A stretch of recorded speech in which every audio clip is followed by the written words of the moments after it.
Coucou, coucou les abonnés, bonjour, bienvenue sur la chaîne Rosie de... Oui, mesdames, mesdemoiselles, messieurs, chers amis, bonjour, merci de me recevoir chez vous. Et oui, excusez-moi de mettre les lunettes, nous sommes en été, il fait beau, je profite.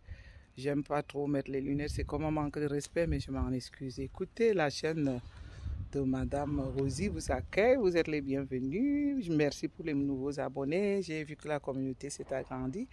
Alors, le thème de ce jour, c'est à qui le tour en Afrique? À qui le tour pour mon Afrique natale? Je suis en train de me poser la question après avoir fait une grosse bravoure à notre Niger qui s'est libéré. La terre de mes ancêtres se libère, comme je l'ai dit. Alors, quant aux autres pays d'Afrique, oui, chers internautes, chers amis, chers abonnés, dites-moi, qu'est-ce que vous pensez? Est-ce que vous croyez que les autres pays d'Afrique vont toujours rester sous l'emprise du néocolonialisme? Qu'est-ce que vous en dites? Moi, je pense qu'il est temps qu'on se lève tous, qu'on soit tous prêts, qu'on se dise que le temps de se faire... il faut que je quitte là, parce que c'est une société, il ne faut pas que je fasse la publicité de cette société qui était derrière moi. Je suis en train de mobiliser les peuples, parce que moi je pense que ça a trop duré. Ça a duré depuis plus de 6 décennies que soi-disant nous avons eu l'indépendance, mais on a remarqué que cette indépendance n'était qu'une indépendance fallacieuse. Parce que pendant qu'on se croyait être intelligent, indépendant, on a toujours eu les patrons du néocolonialisme. Je ne suis pas obligé de redire les mêmes mots parce que je vous ai toujours dit que ma chaîne est très restreinte. Je vais essayer de parler sans parler de ces mots pour que YouTube ne considère pas ça comme si je parlais que de la politique. J'ai apprécié le fait que, comme je le dis souvent, permettez-moi, le Niger a garçon, là vraiment on a vrai garçon.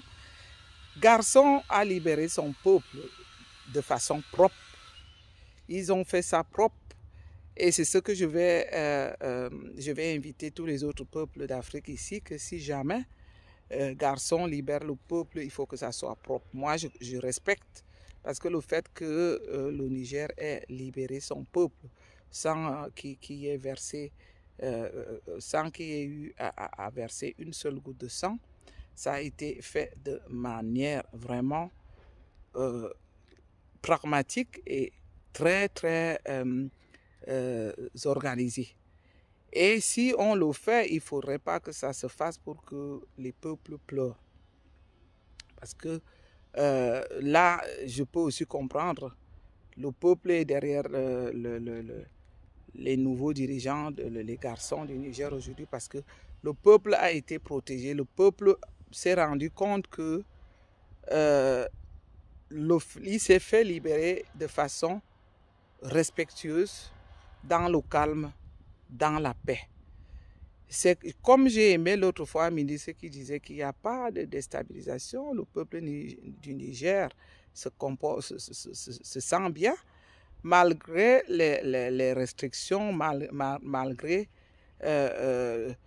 tout ce qu'ils ont eu comme abus venant des autres communautés de l'Afrique, parce que le fait de leur donner des sanctions, tout simplement parce qu'ils ne veulent pas reconnaître aujourd'hui que le peuple ne souffre. Le peuple du Niger aujourd'hui souffre de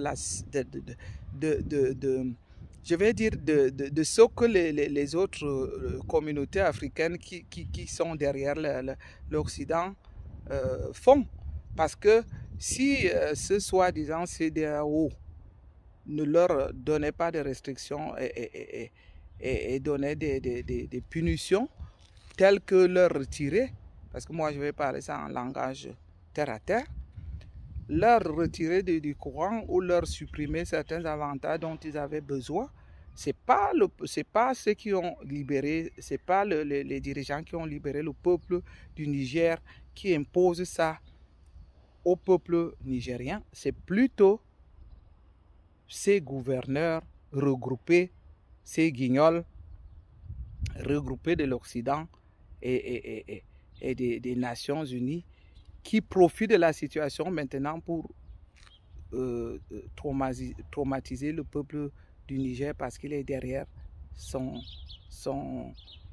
derrière ses dirigeants. Je suis donc en train de dire ici, Madame Rosie va être derrière, toujours derrière, pour encourager les garçons qui seront prêts à délivrer leur peuple.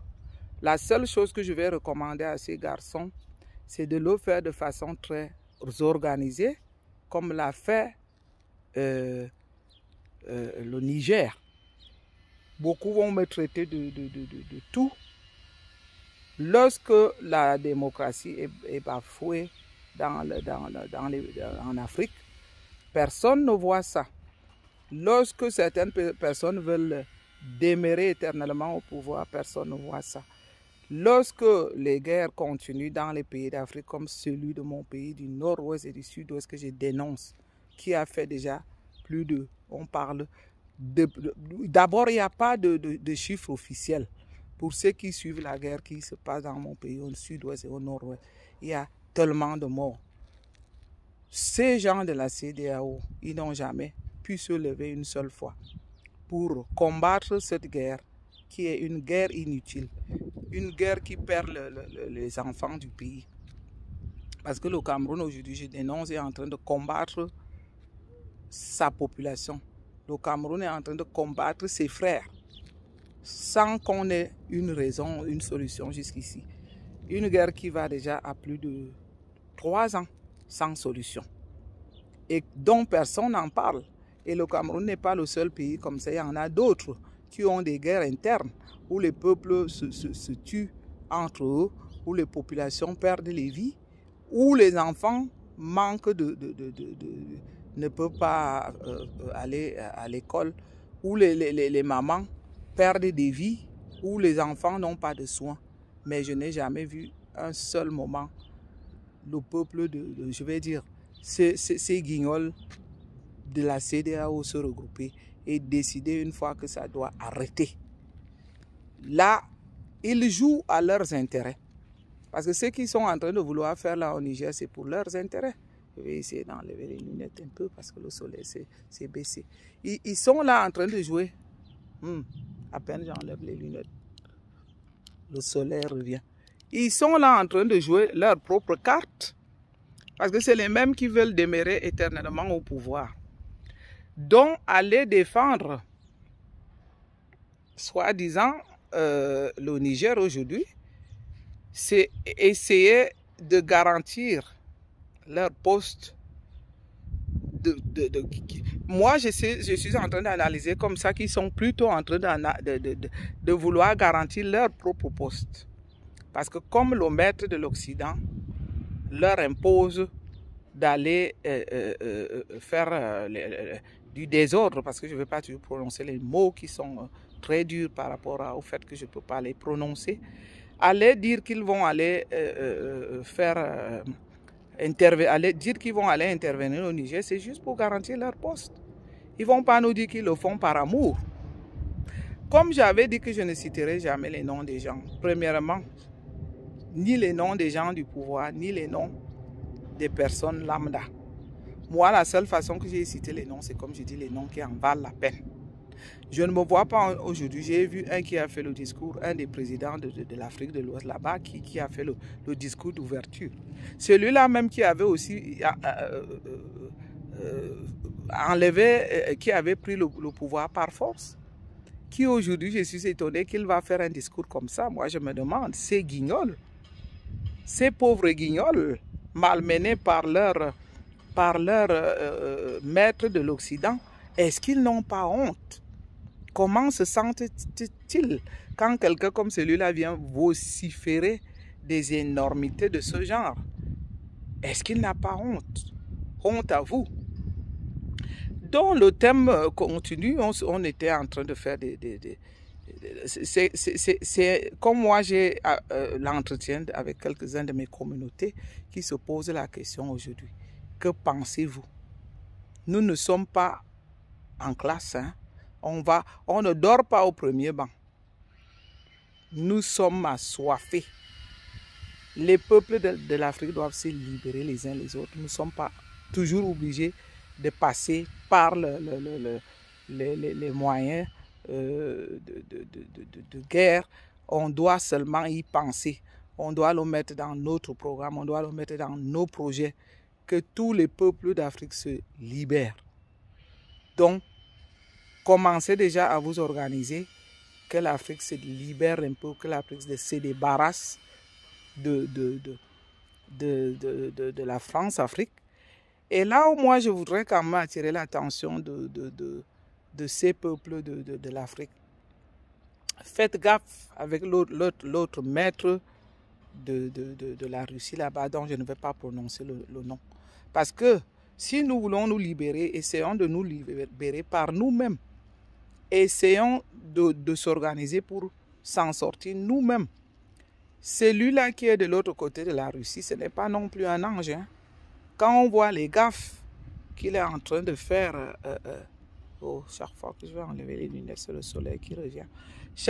Quand on voit les gaffes qu'il est en train de faire en Ukraine, je ne trouve pas ça non plus gentil. Donc, on ne va pas là lui faire confiance. Parce que lorsque je regarde les sujets de beaucoup de plateaux de télévision de l'Afrique aujourd'hui, le nom de la Russie revient toujours. Qu'est-ce que vous croyez? Moi, dans mon raisonnement et dans ma façon de voir les choses, je ne trouve pas que celui-là puisse aussi... Il ne faut même pas imaginer que celui-là, lui, va faire mieux. Parce que pour moi, je considère qu'ils sont tous pareils. Les Occidentaux vont venir chez nous pour exploiter nos richesses. Ce n'est pas par amour. Donc, qu'on y pense un peu plus loin, qu'on ne se dise pas que si on se débarrasse de la France-Afrique, que c'est l'autre là de la Russie qui sera mieux. Oui, si on est intelligent, essayons peut-être aussi de jouer la carte. Parce que quelque part, on a besoin d'un soutien pour le moment. Mais alors qu'on le considère juste comme un soutien provisoire. Nous ne devons pas penser qu'on va le mettre dans nos programmes des années prochaines. On peut seulement considérer qu'on va l'accepter pour le moment.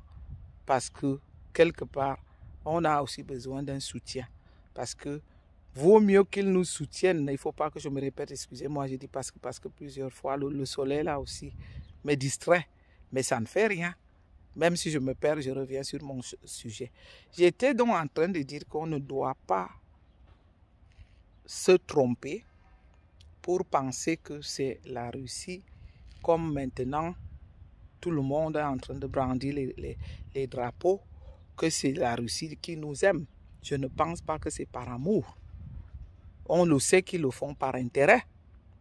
Mais la peur que moi j'ai, c'est qu'au futur, celui-là qui est un homme sans cœur, qui est un homme, si je pourrais même dire sadique par moment.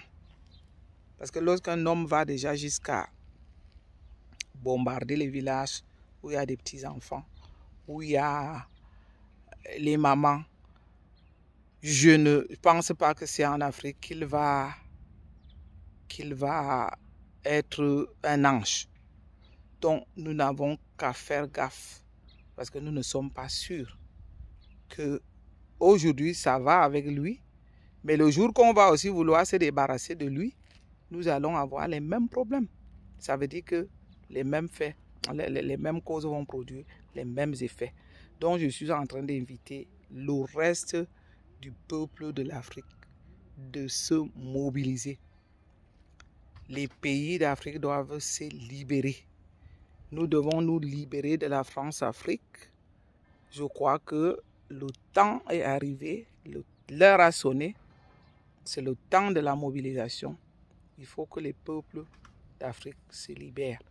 On ne peut plus continuer comme ça, d'avoir les dirigeants qui travaillent à la solde de leurs préfets de l'Occident et que le peuple africain ne profite pas aussi de ses richesses. Parce que si au moins nos dirigeants qui travaillent à la solde de l'Occident donnaient la possibilité aux peuples africains de profiter de leurs ressources, de leurs richesses, on pourrait encore comprendre. Quand on voit que dans certains pays, il manque des écoles, il manque des hôpitaux, c'est les mêmes choses qu'on va dire. J'ai vu une vidéo qui circule chez nous dans les réseaux sociaux d'une petite fille qui est morte parce qu'il n'y a pas eu un sérum. Cet enfant a été mordu par un serpent. C'est quelque chose aussi que je vais dénoncer ici. Il a été mordu dans une des régions de mon pays, le Cameroun, où cette petite fille a été malmenée dans 3 ou 4 hôpitaux où on n'a pas trouvé un sérum qui pouvait lui sauver la vie. Donc, c'est quelque chose qui fait peur, qui fait craindre. Et que nous sommes là en train d'observer toutes ces situations. Nous, alors, on va prendre la relève, nous, les réseaux sociaux là. Parce que nous, on ne va plus rien laisser passer. On ne va que dénoncer, sauf que dénoncer et encourager les pays et les peuples qui vont penser à se libérer. Donc, je pense que le sujet est très important. Nous devons comprendre que l'heure est à la mobilisation. On peut prendre les chemins différents. Chacun peut organiser à sa façon. Mais ce qui compte, c'est qu'on y arrive. Que le but, c'est d'arriver au final de se libérer et que chacun des pays africains se sente enfin autonome. Donc là, on va dire à qui le tour. Donc, je viendrai ici comme d'habitude encore applaudir, encourager le prochain qui va prendre, on appelle chez nous, le bâton de chef. J'attends encore le prochain garçon. J'invite ici tous les garçons africains de se mettre ensemble, les vrais garçons, de libérer leur peuple. Nous sommes assoiffés, nous sommes à l'attente de la libération de l'Afrique. Nous sommes à l'heure de la détermination. Nous sommes à l'heure de la mobilisation. Et je vais vous rassurer que beaucoup de peuples africains ont compris que si vous décidez de vous mettre devant, si vous êtes garçon devant, nous les femmes, les mamans, on sera derrière vous. On va vous soutenir. Donc on sera là pour la mobilisation. On sera là pour vous encadrer. On sera là pour vous épauler. Mais avant tout, on a besoin de garçons. Donc cherchons le tour du prochain garçon. Je crois que c'est tout. C'est la fin de ma vidéo d'aujourd'hui. J'aime mon pays. J'aime mon Afrique natale. Je vous embrasse les garçons. Et j'attends le prochain tour de celui qui va prendre le bâton du chef. À bientôt. Bye bye.